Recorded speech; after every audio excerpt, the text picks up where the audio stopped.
Welcome to the Show Me the Way podcast. I am your host, Andrea Miller, alongside a dear, dear friend, Tammy Thompson, and we are so excited to bring this podcast to you. Show Me the Way podcast is a podcast dedicated to exploring the journeys of those who have faced adversity and found themselves on unexpected paths. We will have meaningful, thoughtful conversations about challenges we have faced and how we discovered and forged new direction. Prepare to be inspired and to uncover your own strength as you listen to relatable and motivating stories. Life has a way of twisting and turning, and we often need a fresh perspective to understand how to navigate. Let's show each other the way.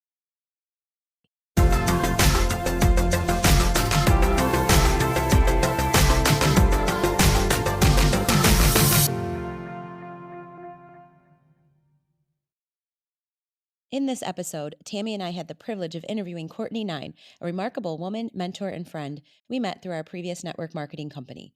Courtney not only excelled in sharing business direction with us, but also exemplified what it means to lead with a servant-hearted mindset.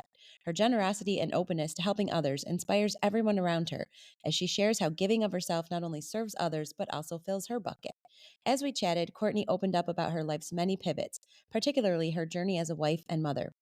She shared about the challenges her family faced, including the health conditions of her daughter and oldest son shortly after birth, and how these experiences shaped her path and the person she has become. Reflecting on her journey, Courtney expressed deep gratitude for the trials she's endured, the people she's met, and the opportunity she's had and chosen to serve others. This conversation is filled with inspiration, gratitude, and wisdom. Tune in to hear Courtney's passionate words and her unwavering dedication to making a difference. And we're back with the Show Me the Way podcast. We are absolutely thrilled to welcome Courtney Nein, or the letter C and the number 9, to our show. Courtney was also a super strong leader in the direct marketing company that Tammy and I were a part of for the last 4 years. Courtney was part of the very initial build and growth and pretty much was a leader and mentor not only to her own awesome team, but to all of us. And I was fortunate enough to spend a lot of time with her on a couple work trips. And Courtney is one of the most selfless, caring, thoughtful, and down-to-earth persons, never thinking she's better than anyone else and never afraid to share her story or help others, which I absolutely loved. She's inspired us all, motivated us, and super fun to be around. Definitely lighting up a room with her bright smile. I cannot wait to chat with her. So welcome to the show, Courtney. Thank you so much. I feel like I'm going to cry, and I'm not usually an emotional person. I feel like that's Thank my you. goal, make the person cry when you talk about them. But I also feel like you need to tell people what you think about them so that they can realize that that's the kind of thing that they put out in the world. So I it's love true. that. That's something I'm super passionate about too, is trying to tell people while we're alive. I Yes. feel like that's the one thing we all have in common is we are all going to die at some point, and making sure that we are cognizant of making the people we care about know that we care about them. Yes. Love that. So yeah, we're super excited to have you on. Like I said, everybody has a story. I know that you've got a few, but before we jump in, tell us a little bit more about yourself. Okay, sure. Gosh, there's probably a lot, but I won't go on forever. I'm a single mom. I live in Savannah, Georgia, and I have 3 kiddos, 2 cats, and I've been an entrepreneur for a while in the network marketing space, but kind of beyond that too. And I feel like my life has been just a constant roller coaster of ups and downs. I have been divorced twice. I feel like I've learned a lot through struggles, like a lot through stories, and I got kicked out of my house after high school. When I got kicked out of high school, I mean, there's so many different aspects, but I have gotten this huge passion for life and, like you said, for serving people through it all, because I found that's been the thing that has kept me afloat. I've also career hopped a ton. I've worked on yachts and I bartended and I've had multiple jobs since I was 14, forever. I was in corporate for high-end yacht sales, had my master's in early education, taught, have kind of just like, I feel like I have lived a life that has that, like, live every day like it's your last day, just trying to do as much as I can here. So that's kind of me in a nutshell. I feel like there's too much to kind of go through everything, but that's gives you a reason or kind of like an idea of why. Go Yes, and I forever. think so many people that we've had on, it's funny, people say, I've had all these different jobs and you're not alone. A lot of people have really pivoted to try different things and do different things. And it's actually really exciting to hear because that means people aren't afraid to try new things. I'm with you. I've tried all different things. So there's nothing wrong with that. And I think a lot of people can relate for sure. And you're right, it makes you who you are today, all of those experiences that you went through. Yeah, absolutely. And I feel like I've landed in network marketing because I love people and I feel like networking for life. Mm-hmm. I just want to connect people. It's so fun. Yes, and that's very apparent how you are, and even the couple of times I've been around you in person, you're always like, "You should talk to that person, and you guys should connect," and you're always looking for opportunities to help people, and it's very apparent. That's where your passion is, for Oh, sure. thank you. I Of appreciate course. that. So, like I said, you could go in a multitude of directions, but we all could. We definitely all could. But we just kind of want to hear about a time that you had to pivot. You thought your path was going one way and you recognized you needed to do something different. And, some of them are related to children, some of them are related to health. There's just so many different stories that people can share. So, really, there's not one specific direction, but whatever you kind of wanted to talk about. We are here to listen and motivate and inspire our listeners.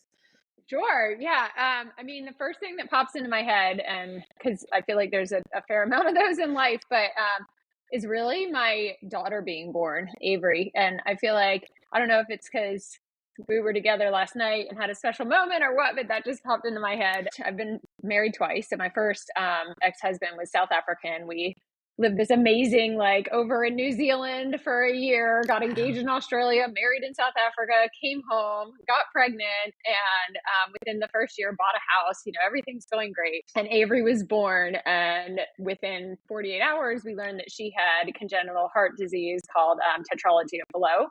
And it was like the world collapsed, right? In a moment of like, we get rushed from having her in the birthing unit to up to Providence, and you hear from the doctor, "This is what I don't want. I hate this conversation." That's how it starts. And our pediatric cardiologist was amazing, but it was one of those, we're not sure because she's less than 48 hours old. We're not sure how this is going to play out, but we think it'll be okay. And then I feel like that was a big kind of one of the bigger moments in my life where the world feels like it's crashing down, but you find your inner strength and you're learning through that hard. And so, the next 2 months were not only traumatic in a sense with like watching her deteriorate and visiting nurses coming every day, and we wanted to get her to 10 pounds, we wanted to get her to 6 months, and that wasn't working, and all of that, but at the same time, my first ex-husband turning to drugs and pulling away from the situation. So it was like this entire combustion of like Mhm. everything at once, but somehow, God, the universe, whatever you believe in, kept everything together in a piece. And during that time, I remember plenty of tears and crying, and I kept a journal through it. I'm at peace with what's happening, and I'm just walking day by day. But that was a big pivot for kind of the rest of my life, because it was the first glimpse into this marriage is going to be rocky. It's going to be tough. When things go bad, here's how he copes, here's how I cope. And that's not the same. It's not romanticized as it was leading up to that. And it also was a point where she was born in 2008 when the market was crashing. I was in high end yachting customer service.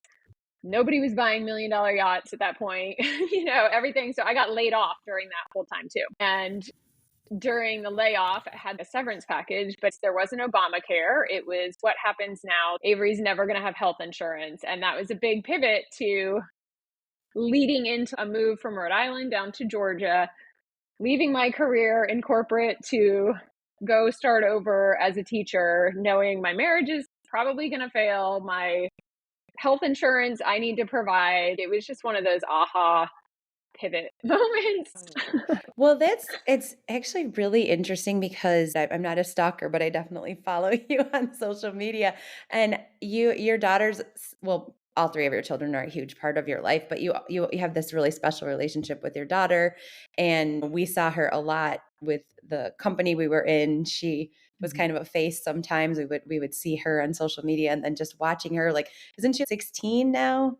She My is. She's goodness. 16. Yep. It's crazy, and I mean, gosh, I've only known you for 4 years, but just the change of how grown up she looks, and I don't know, when you popped in, I was like, "I wonder if she's gonna talk about her kids," and I thought a lot about Avery, so that's weird that's where the direction went, but I didn't know about all of that health condition, and it means a lot for me, it touches me because that was my major pivot when my younger son was diagnosed with muscular dystrophy, and just how I thought I was going on one path and then it completely changed. Mhm.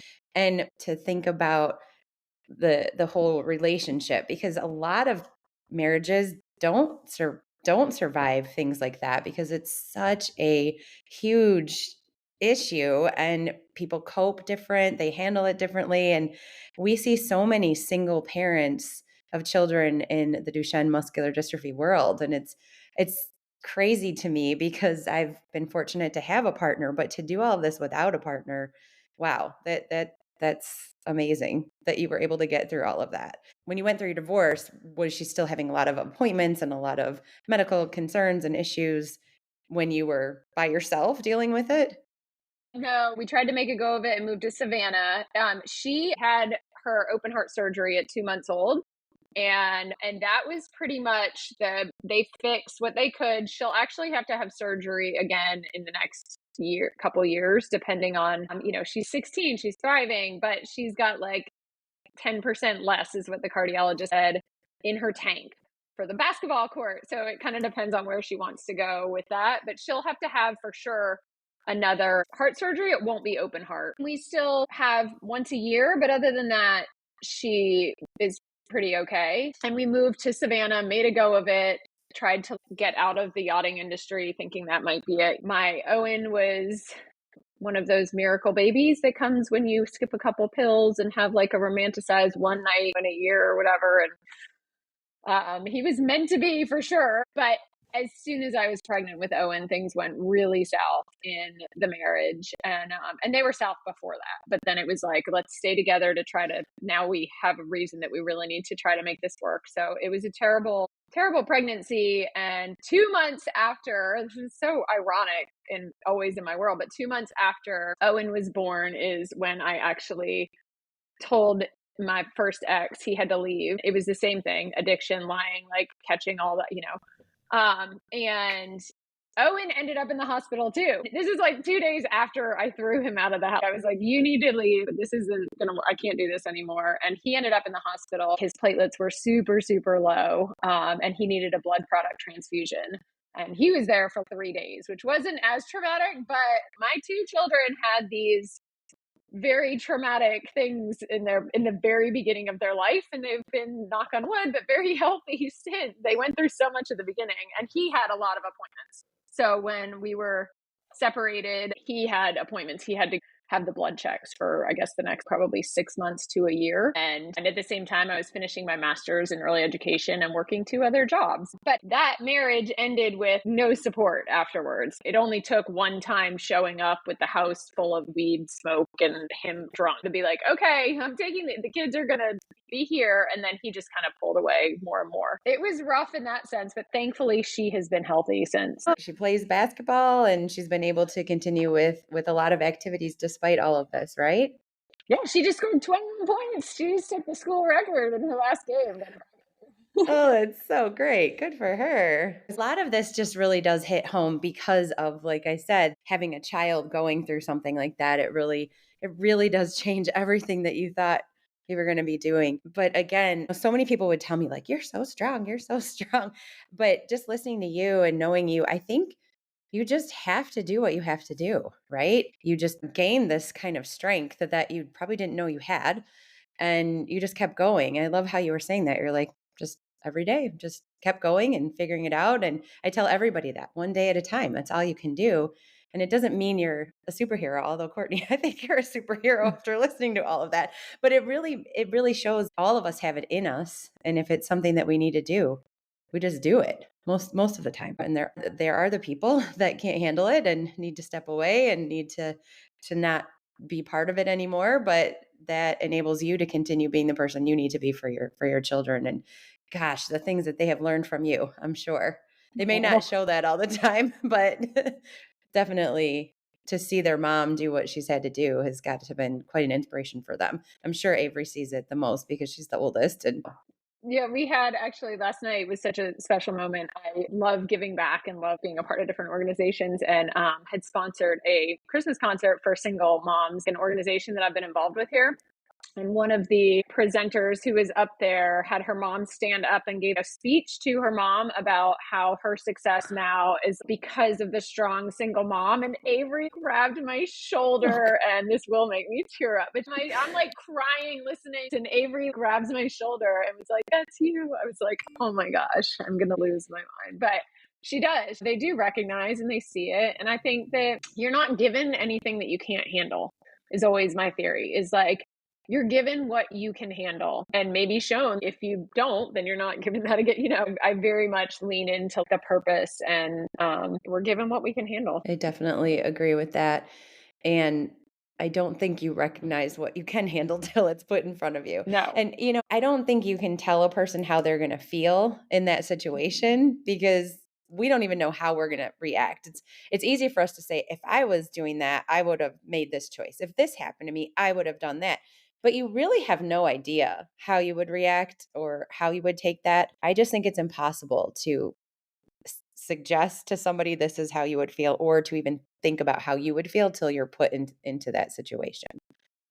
Yeah, I agree. And I also think it's why it's so important that we all tread lightly with more empathy, because I think that we have come in, especially with social media and everything that's poured into us, we've come into a place where we think we can say how other people feel, or because we've seen it somewhere. And it's so not true, because every one of us is so uniquely like designed in such a powerful way that anything that's coming towards us is going to be different. The way that I react to something is completely different to the way that either of y'all do, or my Right. mom or my daughter or anything. I Mhm. feel like, and with the kids, I see that especially. They're all three being raised, and they all take things so differently. Oh, it's so interesting. Like, I can say the same thing, and each of them will take it differently. Mhm. And I find that so interesting, but also to where it's such a good lesson that we all just need to be better listeners, and be more empathetic. Allow people to feel what they feel and believe what they believe, because everything is a part of what's come into their world and their head and shaped them. I couldn't agree more. I kind of want to touch back on, so you told the listeners that have always been involved in organizations and want to give and want to try to support. What initially got you involved in that service side so much? Oh, I mean, that was growing up. My parents are amazing. And whereas I was not the best child growing up per se, and there was a lot of trauma in other ways. One thing that they instilled from a very early, and even my grandparents, giving back has always been like instilled. So I spent my childhood like working with special needs tennis, and wrote my college essay on wheelchair tennis, like being a ball girl. Definitely went on service projects and worked in like AIDS orphanages and stuff like that. Like, so that was always something. I did not have a good relationship with my mom growing up at all. I definitely do now. I want to make that clear. She gets offended sometimes, and I'm like, no, but you made me who I am. It was good. Well, I didn't have that. That was something that when I didn't feel like I belonged, when I didn't feel like I had any place in the world, going out and serving always filled me up with joy. It always filled me up. I can do anything, because if you can brighten somebody else's day, if you can bring somebody else, I think that's what the world is all about. That's the best gift that we have to give, and then it's the best gift to ourselves, because you feel good. It's a double win always. You're giving, and someone else gets to receive what you're putting out in this beautiful way, and then you're also receiving back. There's studies that, like, when you see babies and you're like, "Oh, you're so cute," they smile back at you, and they don't know what you're talking about, but they see that you're smiling, and they're like, it's this magical. I mean, that is science. That's what we are meant to be doing. I think it's the cure to everything, honestly. I think if you're having a bad day, go serve, go smile, open the door, tell somebody, give compliments, and immediately you can switch the trajectory of your day. Do you find that your kids adhere to that too? Oh, yeah, for sure. 100%. And they, yes, I'm very proud of all of them, but I think a lot of it is because of the service that they do. I also think that it helps with diversity. Like, it helps with being able to, they've been working with special needs, tennis, bowling, soccer, all around. And I feel like they've got the empathy, the appreciation for what they have, but also there's no fear, because I think fear is the biggest thing that can tear us apart, right? And if you're never exposed to anyone that's different than you, then you have a fear of it. You're scared not because of any other reason other than you haven't been around that. So I think that it really helps in that now the kids will be the first one to walk into a situation and see someone with any special needs or in a chair or something and go over and start talking and be like, hey, want to come play? It might have to be like an accommodation or a different way of playing or something, but they're not afraid to go do that. And to me, again, I feel like it's a gift to them too because they feel this superpower. They feel this like, hey, I can go make this situation better. I love that so much. It really, again, hits home. One, because my son was going into his high school building last week and 3 kids walked in front of him and didn't even hold the door. And I was like, "Come on, hold the door," you know? And then I Yeah. was like, "Stop being like that. Like, it's Hmm. fine." Some people just aren't exposed, just don't even think about others in that way. So I love that you're also spreading that message to your kids. And the other thing is, for our listeners, I think this is great because I always will brag about my older son, like to be a sibling of a child in a wheelchair, you have this different empathy than anyone else. Not that he's any better, but he just has a very different perspective than his other 18, 19-year-old friends. And you can see it easily. But I love how you said, if you go out and serve and you expose yourself to situations like that on purpose, you're not a sibling, but you're seeing that and you're understanding the diversity and you're being okay with it and showing other people how easy it can be to be inclusive and to recognize that even though a person's different, it doesn't mean you can't enjoy time with them and share things with them. And I think that's awesome. So keep doing what you're doing with those kids. That's amazing. My son's not going to open the door for me. Right. We haven't gotten that far, But but maybe if a wheelchair was coming for in, he would. sure. Yeah. So, and I see Tammy really shaking her head quite a bit. I want to give you an opportunity to share if you have any thoughts on this too. It's like if the world could just listen to this conversation because I mean, you guys were talking about we're all different and things happen to us in life and we experience things and we react differently. And not only it's the maybe traumatic things, right? How are we Mhm. going to live and how are we going to move forward and how are we going to react? But also just the everyday things like what do we do in our free time? If we go out and help people and we learn about other people and their different situations, then we are more empathetic. And if we had a more empathetic world, we would be so much better off. And I think just a golden nugget here on what you guys are saying is Mhm. getting out and seeing and learning about people who aren't like you. It just opens your eyes and lets you understand. People don't know or they don't understand somebody's situation. They judge. What we need to do is go out and learn because when we don't understand it, then we make poor assumptions Mhm. about that. And the same goes for how would I deal with a situation if I was in nobody knows. You don't No know one until you're knows. there. What I really love about all of this conversation is that you have been through so many pivots, so many examples. I mean, we could have like 4 or 5 other shows to talk about the different jobs and the different states that you've lived in. I've only lived in Michigan. I've never lived anywhere else. We probably could go through a lot of times in your life where you had to pivot and go down a different path.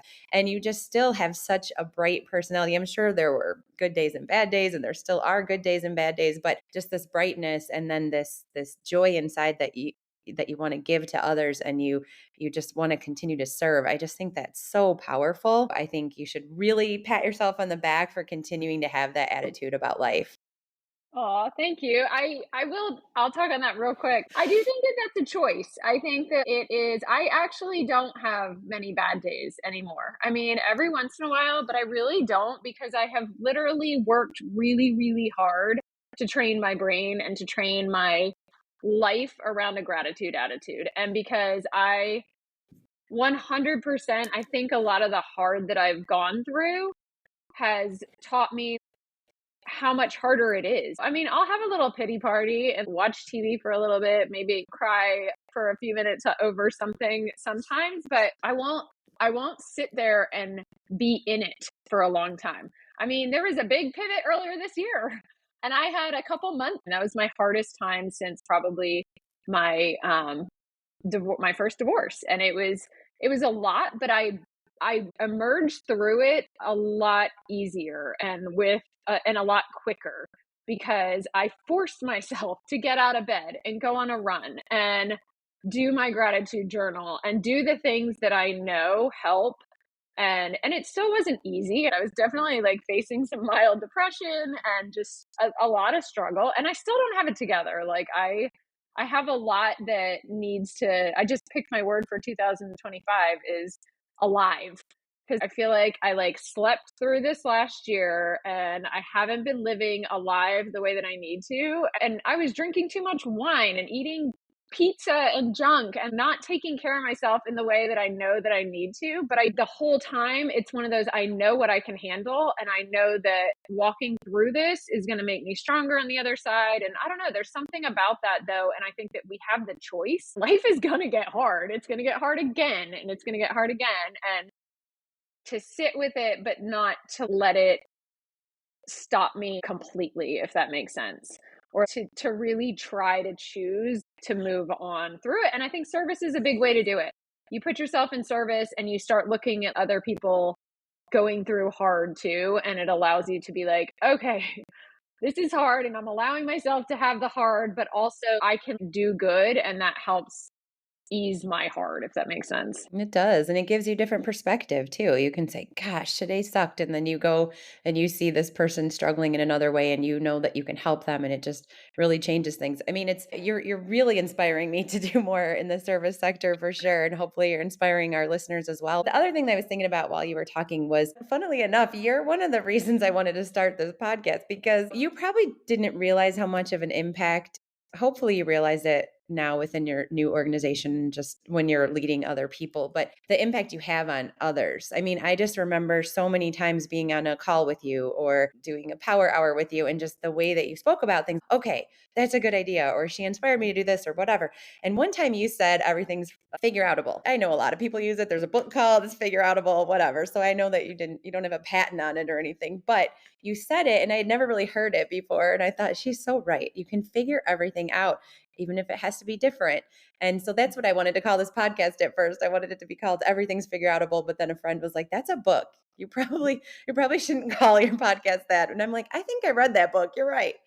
But that is the idea that you're put on a different path. You thought you were going one way, you have to go another way. And it's instead of just sitting there like, oh, life sucks, I can't do any of this, everything you can figure out and you can come up with a different plan. I've learned that a lot through my son, but also just as I've gotten older and then listening to you speak and people that have been through some hard situations and how they've landed on their feet with a smile on their face. It's very inspirational. So thanks for that idea. We got to show me the way because it's like, show us how you figured things out. So I appreciate you sharing all of that for sure.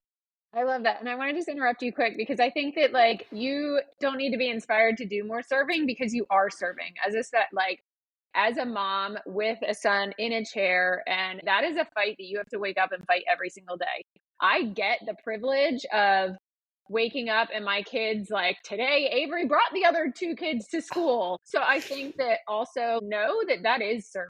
Like you're serving in that way by showing up in a very powerful way. And I've said this to friends of mine also who, like I said, we've worked in the special needs realm often, but you don't ever get a break. You don't get to sit back and have a break. And I feel like that's the same with moms of autism or kids are developmentally growing up and pulling apart and you get to step back a little bit and you have that long term. And that is I feel like that's something that you are serving. It's not maybe in the community or something, but that's the kind of craving. I'm craving the community because I don't have it at home every day in that same sense. You got to give yourself the credit on that because I think that that's something that every mom needs to hear, that including you clearly, like Yes, that. clearly, because I don't think we don't, when I say we, I mean those that have a special needs child. I don't think we recognize that It's a at all. never ending job. It's, bathing, feed, like everything that you're having to do is something that we get as moms of able-bodied kids, we get to phase out. It's okay. And here's your life back. Go. And you're dedicating your life to your son at a level that is like more hands-on. And there's going to be, it's like single parenting. There's special parts to that. There's a Mhm. special bond and there's special parts, but it's also exhausting, and it's a never ending. So I just I appreciate want that. that shout out for that aspect also. Thank you so much for saying that. I really appreciate that because I think you're right. We're just like, oh, we're like everybody else. But I had some women over on Friday, and I was doing like this little vendor event. A couple of different vendors were here, and right at the time that all the women showed up, and my husband had been with my son. They just got home, and my son was having some issues and needed so much from me. And I'm like, oh, okay, everyone, like mingle, do your thing. And I was with him for like 20 minutes. Hmm. So it was hard. I thought, oh, I'm gonna have this nice ladies' night. It was not calm and relaxed at all, but it ended up being fine, and it was very fun. And my husband is always a huge help, so I was very fortunate for that. But it's like, of course, right when all these women come over. But I think again, it goes back to you just do what you've got to do. There's Hmm. really no way around that. But I appreciate you saying all those very kind things. I think that you have definitely provided a lot of advice and ideas for people. I do want everybody to hear so that they will go out and find some ways to bring joy into their life and fill up their hearts. I think you've given us a lot of advice, but before we end things, do you have anything else that you think our listeners need to hear from your perspective on life? Yeah, I just think you got this. You've got whatever's coming your way, and find the people. So I think surround yourself with the people that have your back and have that same mentality, because I think that's super powerful too. Like just being around the two of you for this amount of time fills my cup. It fills me up a lot, and having this kind of conversation, those are the things that can be really powerful no matter what you're going through. And I also think ask for the help, talk, like, Yes. and encourage it. It's hard for us as women, as mom, to ask for the help, and I don't. So I'm just telling everyone else to. Well, But yeah, sometimes we're not the best at taking our own advice, but that's really good advice. People are reluctant, especially women, to do that for yeah, and I sure. think during the holidays, it can be tough. Again, just a gratitude journal, I think, is a game changer. Write down 5 things every day that are very, very specific that you are grateful for, and that will change your life. Very specific, not, oh, my health or this or that, and make it different and really about something, and you'll start looking for that, and it kind of unlocks that next level of thinking to where you're looking for all the good all the time. I love that. And something I wrote down while you were talking was gratitude attitude. So I'm glad you kind of circled back to writing things down that you're grateful for. That is perfect. I think the gratitude attitude is also something that people need to take from this podcast as well. I really Yeah. love being on here, so thanks for having me. Great. Yeah, it was so great to connect with you. So thanks for being open. I'm excited for all the listeners to hear the amazing things that you said, and we appreciate you being here. Aw, thanks for having me. It's Of been Thanks so course. awesome much. to see y'all. Thank you. Thank you for joining us for the Show Me the Way podcast. We truly appreciate you tuning in to today's episode about overcoming adversity and finding your path. We hope it brought you new insights, empowered you with perspective, and inspired you to find joy in your journey. If you enjoyed this episode, don't forget to subscribe and share it with someone who could use a little motivation. Until next time, keep seeking the light and showing the way.